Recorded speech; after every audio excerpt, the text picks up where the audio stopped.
जी यार, मुझे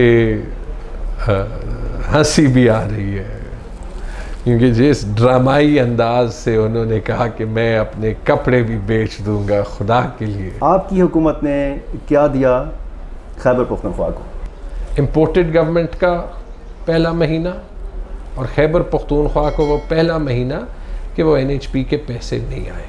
जब इमरान खान वज़ीर आज़म थे तो तब तो आपके मसाइल इस तरह के हल नहीं हुए, तो आप अप्रिशिएट करेंगे वज़ीर आज़म शहबाज शरीफ को इस ऐलान पर?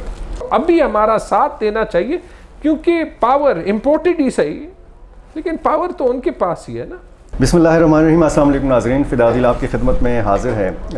आज सूरत हाल ये है कि वफाक में पाकिस्तान मुस्लिम लीग नून और उसकी इत्तेहादी जमातों की हुकूमत है, जबकि खैबर पख्तूनख्वा में पाकिस्तान तहरीक इंसाफ की हुकूमत बरकरार है।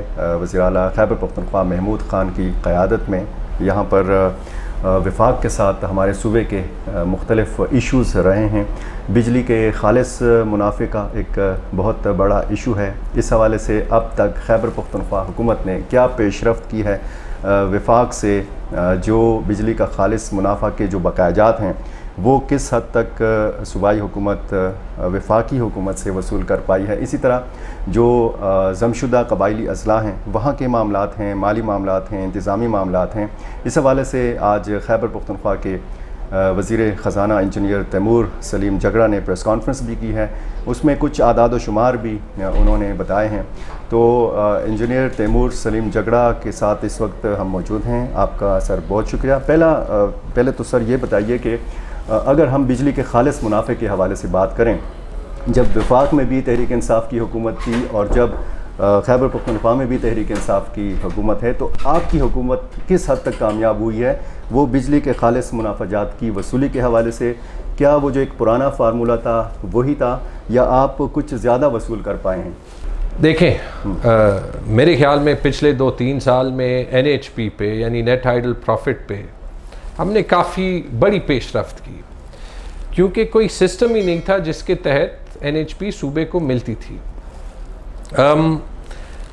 2016 में एक MOU तो हुआ और उस MOU के तहत जो है एक इंटरिम सोल्यूशन ढूंढा गया जिसके तहत 1.1 रुपये पे पहली बार NHP जो है वो सूबे को मिलना शुरू हो गया।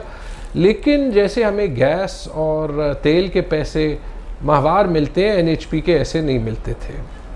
अपनी हुकूमत में भी लड़ाई करनी पड़ी क्योंकि सिर्फ पॉलिटिकल हुकूमत से नहीं लड़ना पड़ता। इस्लामाबाद में एक एडमिनिस्ट्रेशन होती है, एक ब्यूरोक्रेसी होती है, उसका अपना एक माइंडसेट होता है। वो जो भी हुकूमत आए लोग तो वो होते हैं, टेक्निकली जो है वो सॉल्यूशंस ढूंढ के अपना फ़ायदा देख के फिर इमरान खान साहब को, एनर्जी मिनिस्टर को, फाइनेंस मिनिस्टर को, सबको रोप इन करके एक तो बिजली के मुनाफे के अदायगी के लिए एक मंथली स्केड्यूल बनाया जिससे जो बकाया जात थे जो भी बहुत बढ़ चुके थे वो भी अदा हो और जो रनिंग NHP यानी जो माहवार जमा हो रहा हो वो भी अदा हो। उसके तहत तकरीबन जो बड़ा हिस्सा था बकाया जात का वो तो ख़त्म हो गया। रनिंग के अलावा मेरे ख्याल में 8 या 9 अरब रुपए जो है वो रहते हैं जिनकी अदायगी बाकी है और उस पर मैं आता हूँ। लेकिन साथ जो रनिंग पैसे माहवार मिलने लगे, ख़ास तौर पे जब शौकत तरीन साहब फाइनेंस मिनिस्टर बने, एक बहुत बड़ी अचीवमेंट थी। इस पे नेक्स्ट स्टेप्स भी थे। नेक्स्ट स्टेप्स ये था कि इसको हम इंस्टीट्यूशनलाइज करना चाहते थे और उसमें हमारी तजवीज़ और शौकत तरीन साहब ये मान चुके थे वो ये कि या फाइनेंस डिवीज़न अपने बजट में बिल्ड कर रही है पैसे या फिर ये CPPAG के थ्रू डायरेक्टली आए। फाइनेंस डिवीज़न में बिल्ड करने का फ़ायदा ये होता कि इनका इम्पैक्ट किसी भी फेडरल गवर्नमेंट के पास ये बहाना ना होता कि वो कंज्यूमर पे यानी आम शहरी पे उसका इम्पैक्ट डाले कि ये तो बिजली का मुनाफा है। तो वो कमिटमेंट भी हो चुकी थी। ये जो टर्म के दरमियान में गवर्नमेंट्स चली जाती हैं ना, ये इसका जो बहुत बड़ा नुकसान होता है। ये एक तो अगर आप सोचें इम्पोर्टेड गवर्नमेंट, पॉलिटिकल अनसर्टेनिटी, लेकिन उसके अलावा भी पूरा एक जो 5 साल के प्लानिंग का एक साइकिल होता है, एक रिफॉर्म का प्रोसेस होता है। हमारे जो सिविल इदारे हैं वो सारे वीक हैं, सारा रिफॉर्म जो है वो भूल जाते हैं, ज़ीरो से स्टार्ट करना पड़ता है, पोस्टिंग ट्रांसफ़र होने शुरू हो जाते हैं, बहुत ज़्यादा नुकसान होता है। अफसोस से ये पिछला महीना पहला महीना था, मैंने कल ही जो है वो डेटा देखा कि हमें सेंटर से NHP के पैसे नहीं आए। इम्पोर्टेड गवर्नमेंट का पहला महीना और खैबर पख्तूनख्वा को वो पहला महीना कि वो NHP के पैसे नहीं आए। इसके अलावा भी एक जो हमारा लॉन्ग स्टैंडिंग इशू है जिस पे सोल्यूशन नहीं फाइंड हुआ, लेकिन जिस पे जो CCI है उसने एक कमेटी बना दी थी चेयरमैन प्लानिंग कमीशन के नीचे कि जो AGN काजी फार्मूला के तहत भी जो है जो पेमेंट मैकेनिज़्म है वो ढूंढे। वो उस कमेटी की भी मेरी अंडरस्टैंडिंग के मुताबिक रिकमेंडेशंस तैयार है, यानी वो भी इम्प्लीमेंटेशन के लिए तैयार है। और शायद मैं थोड़ा सा तंजिया तौर पे ही कहूँ, लेकिन कहना ज़रूर पड़ेगा कि अभी तो जो बाकी सारी पार्टीज़ हैं पूरे मुल्क में बशमूल खैबर पख्तूनख्वा की सारी पार्टीज़, वो सारी फेडरल गवर्नमेंट का हिस्सा है। तो जब सब फेडरल गवर्नमेंट का हिस्सा है और हम AGN काजी के सबसे बड़े जो है वो एडवोकेट्स हैं, तो फिर तो बड़ा आसान होना चाहिए कि ये सारी पार्टीज़ मिलके हमारे स्टांस को सपोर्ट करें और अगले साल से हमें AGN काजी के पैसे भी देना शुरू कर दें। सर, एक तरफ तो आप जो वफाक में हुक्मरान सियासी जमातें हैं उनसे आपकी तवक्को है और आप उन पे ज़ोर दे रहे हैं कि अब उनको AGN काजी फार्मूले के तहत आना चाहिए और सूबे के जो बकायाजात हैं वो अदा करने चाहिए। जब आपकी वफाक में हुकूमत थी, जब इमरान खान साहब वज़ीर-ए-आज़म थे और वो जब अपोजिशन में थे, यानी नवाज़ शरीफ साहब जब वज़ीर-ए-आज़म थे, तो वो बहुत ज़ोर देते रहे इस मामले के ऊपर। वो बार बार कहते रहे कि खैबर पख्तूनख्वा को उसके हकूक़ नहीं मिले। तो जब इमरान खान वज़ीर-ए-आज़म थे तो तब तो आपके मसाइल इस तरह के हल नहीं हुए, और आपने अभी ख़ुद फरमाया कि सियासी हुकूमत से सिर्फ लड़ना नहीं पड़ता, बीच में बहुत सारी हर्डल्स होती हैं।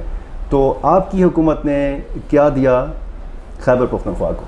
देखें, एक बड़ा अच्छा सवाल है और मैंने किसी हद तक ऑलरेडी इसका जवाब दे दिया। मैं एक प्रैग्मेटिक आदमी हूँ। मैं जो है वो कोशिश ये करता हूँ कि सिर्फ सियासी बातें ना हो, पोस्चरिंग ना हो, ग्राउंड पे काम हो, सूबे को उसका हक मिले। थोड़ा कुछ नहीं किया, इमरान खान साहब ने बहुत कुछ किया।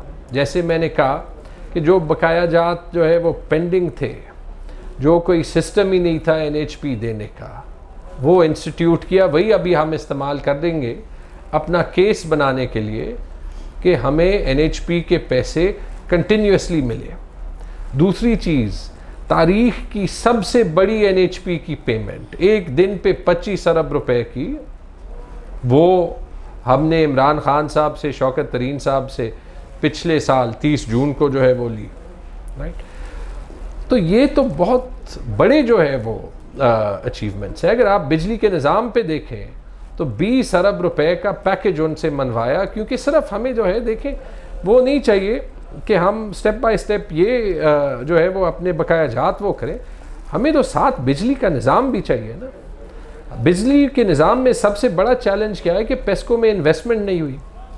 20 अरब रुपए की इन्वेस्टमेंट चाहिए जो इमरान खान साहब ने कमिट की कि अगर वो AGN काजी का इशू जो है वो सॉल्व नहीं कर सके तो स्टेप बाय स्टेप जो इन्वेस्टमेंट्स हैं वो तो वो करें। तो मेरे ख्याल में तो ये बहुत बड़े स्टेप्स हैं।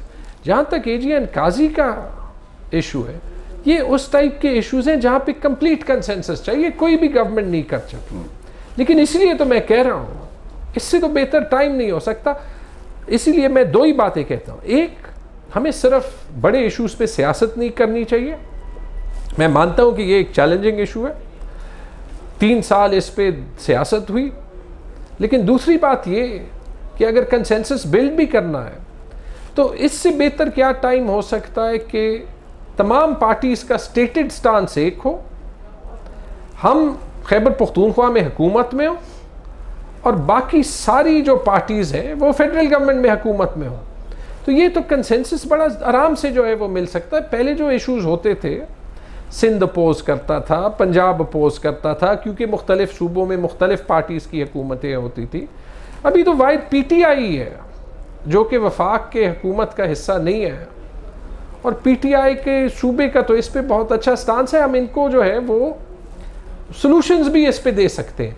बल्कि जो मैं कह रहा हूँ, जो इस पे AGN काजी पे जो बड़ा स्टेप लिया वो था CCI का एक टेक्निकल कमेटी बनाना जो कि AGN काजी के लिए कोई सॉल्यूशन ढूंढे, और उसकी रिपोर्ट भी तैयार है। अगले मीटिंग में खान साहब को पेश होनी थी।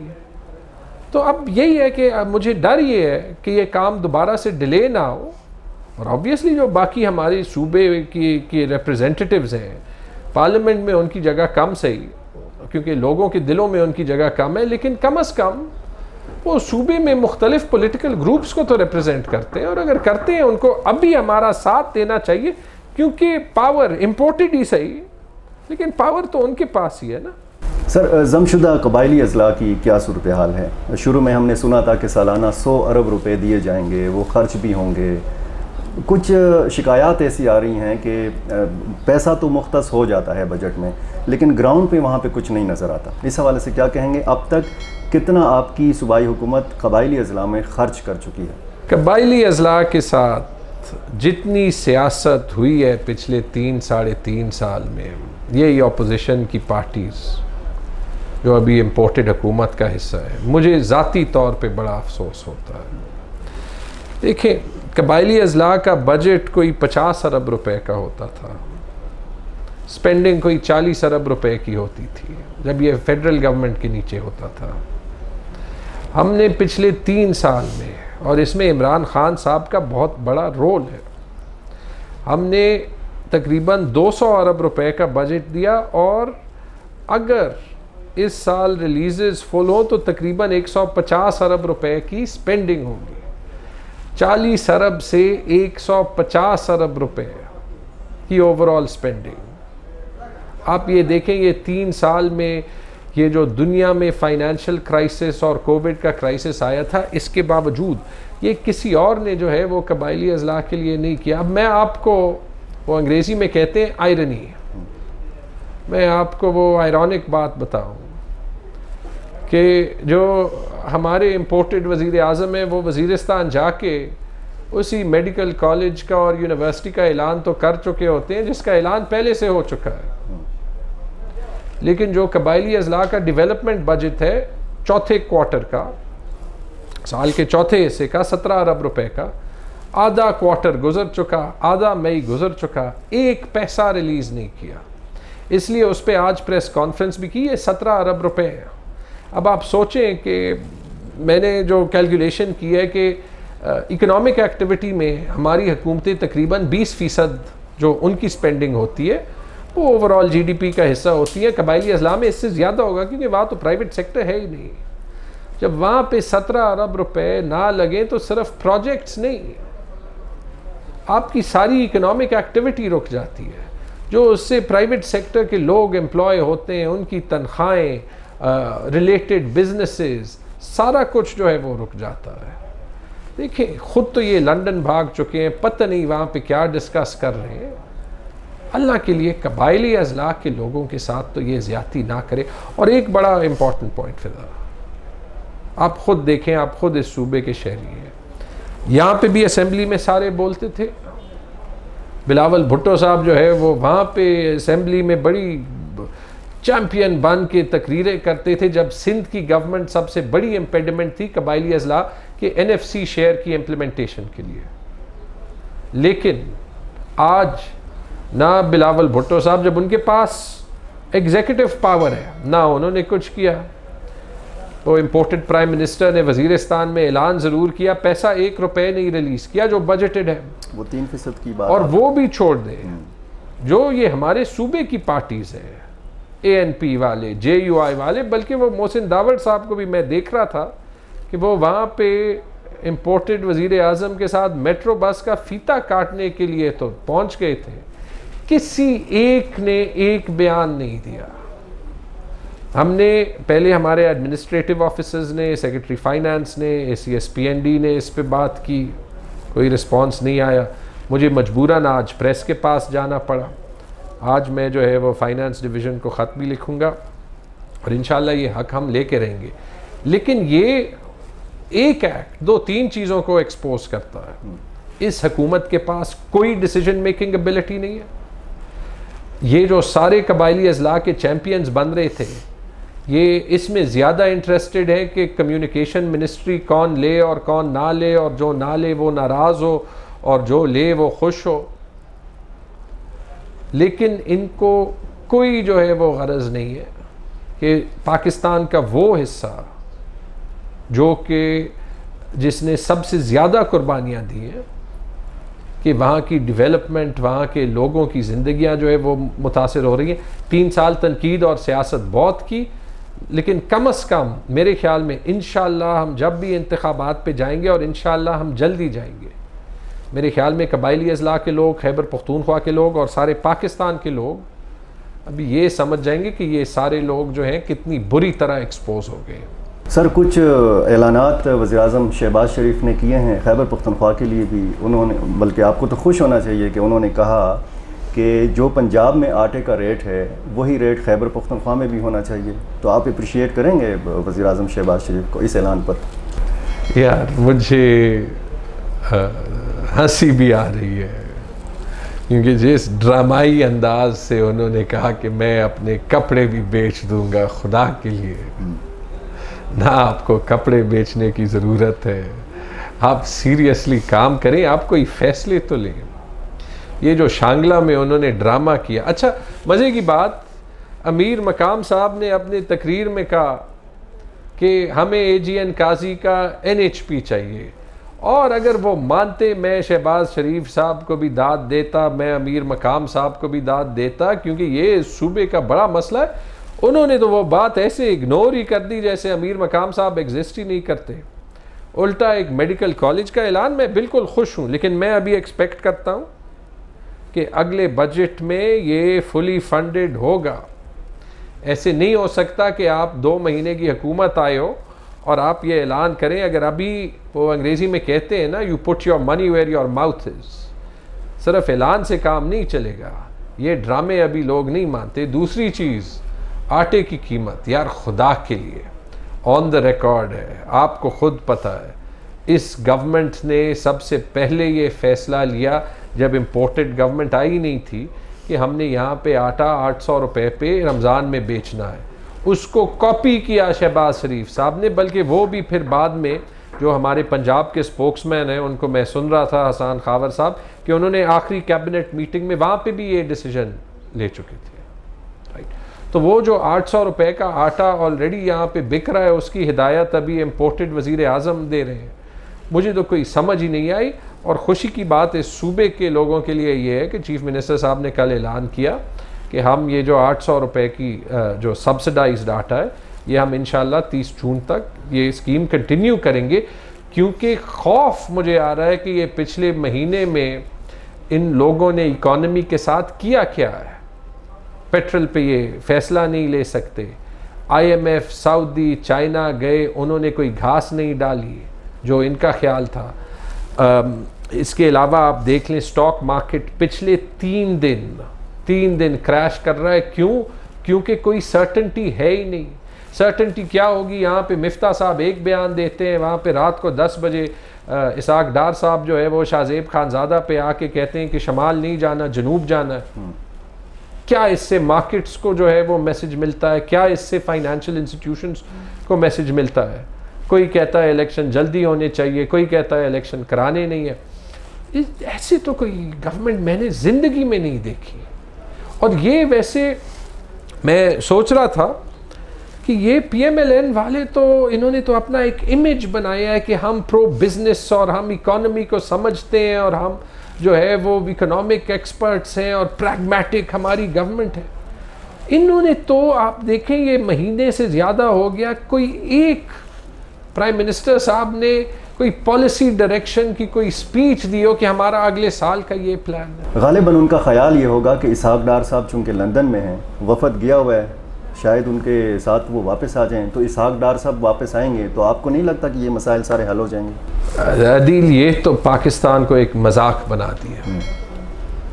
यहाँ पे बिल प्रेजेंट होता है कि ओवरसीज़ पाकिस्तानीज़, यानी जो तकरीबन 10 लाख बाहर मज़दूर सक्सेसफुल पाकिस्तानीज़ जिनका इस मुल्क के डेवलपमेंट में इतना बड़ा रोल है, चाहे उनकी रेमिटेंसेस हो, ज़्यादातर वो मज़दूर जीसीसी में यहाँ से ही गए हैं। अच्छा, आइन उनको पहले से वोट का हक देता है, वोट का हक तो ऑलरेडी उनके पास है। जब वोट का हक है तो क्या फ़र्क पड़ता है कि सिर्फ अमीर पाकिस्तानी वापस आके वोट डालने ना आए, कि वहाँ पे एम्बसीज़ में या मुख्तलिफ पॉइंट्स पे उनको वोट देने का हक मिल जाए। साफ बातें करते हैं। दो चीज़ें हैं। पहली चीज़ तो ये, आपको भी पता है, मुझे भी पता है, ये जो इन्होंने मर्डर किया है एक जमहूरी इलेक्टेड गवर्नमेंट का, इनका ख्याल ये था कि इमरान खान साहब की पॉपुलैरिटी ख़त्म हो चुकी है और इनका ख्याल ये था कि इन्होंने महीने में इलेक्शंस कराने हैं। आपको पता है कि इनका ये ख्याल था, सारे जो आपको अपने सोर्सेज से पता चलेगा। लेकिन इस कौम ने ना इम्पोर्टेड गवर्नमेंट एक्सेप्ट की, ना इस कौम ने ये एक्सेप्ट करना है कि हमारे मुल्क के फ़ैसले इस मुल्क से बाहर हों, ना इस कौम ने ये एक्सेप्ट करना है कि इस मुल्क की असेंबलीज़ के फ़ैसले जो है वो 5 या 10 या 15 लोटे करें और फिर वो डिस्क्वालीफाई भी ना हो। जितने ये ट्रेडिशनल करतूत करेंगे, इमरान खान साहब की पॉपुलैरिटी ज़्यादा होगी। और इसलिए जो इनका इरादा था कि ये महीने के अंदर इलेक्शंस कॉल करेंगे, ये अभी वो कर नहीं सकते। इन्होंने तो कोई प्लान किया ही नहीं था कि ये पेट्रोल की प्राइसेस के साथ क्या करेंगे, बिजली। इसलिए तो ये झूठ बोल रहे थे कि बिजली की कीमतें कम करेंगे, पेट्रोल 150 पे बहुत महंगा है, IMF के साथ डील ही नहीं करनी चाहिए। इनका तो ख्याल था कि हम सीधा इलेक्शन में जाएंगे, फैसले मुश्किल या आसान हमें इलेक्शन के बाद करने पड़ेंगे। इनको पता है कि ग्लोबल इकोनॉमी का क्या हाल। लेकिन जिस तरीके से इमरान खान ने पूरे मुल्क को उठाया है, पहली बार तारीख में ये मुल्क एक कौम बन रही है और पहली बार तारीख में ये मुल्क अपने हक के लिए जो है वो खुद उठ रहा है। अमीर, गरीब, मिडिल क्लास, बड़े शहरों में, छोटे शहरों में, देहात में, आप देख लें। आज मेरे ख्याल में अटक में जलसा है, आपने मरियम नवाज़ का भी देखा, आज भी देख लेंगे। मैं अभी से प्रेडिक्ट करता हूँ कि वो तस्वीरें आप साइड बाय साइड लगाएं, पता चल जाएगा। ये नहीं कर सकते इलेक्शन, इनसे ज़बरदस्ती कराने पड़ेंगे। ये इसाक डार को ले आए, ये नवाज़ शरीफ को ले आए, ये लंदन में जाएं, ये पाकिस्तान आए। अब ये जो फैसले करने हैं ये नहीं कर सकते। इनके डेमोक्रेटिक क्रेडेंशियल्स भी एक्सपोज हो गए, इनके इकोनॉमिक क्रेडेंशियल्स भी एक्सपोज हो गए, और इनके वो सारे झूठ जिनके थ्रू इन्होंने हमें हुकूमत चलाने उस तरीके से नहीं दी थी जिस तरीके से हम चलाना चाहते थे, ताकि हम रिफॉर्म का सिलसिला उससे भी ज़्यादा करें जो किया। अब वो इतनी बुरी तरह एक्सपोज हो गए हैं कि मेरे ख्याल में इंशाल्लाह जब भी इलेक्शन होंगे तो ये सारी पार्टी स्वीप आउट होंगी और इमरान खान साहब की वो एक रिकॉर्ड मेजॉरिटी आएगी कि इंशाल्लाह हम वाकई एक खुद मुख्तार, एक खुददार पाकिस्तान बना सकेंगे। बहुत शुक्रिया तैमूर सलीम जगड़ा साहब। नाजरीन, तैमूर सलीम जगड़ा साहब की बातें आपको खुश्क लगेंगी, क्योंकि ये मौजू ऐसा है कि बहुत सारे हमारे नाजरीन को ये मौजू खुश्क लगेगा। उनसे हल्की फुल्की गपशप भी लगाएंगे किसी दूसरी नशस्त में। आपका बहुत शुक्रिया।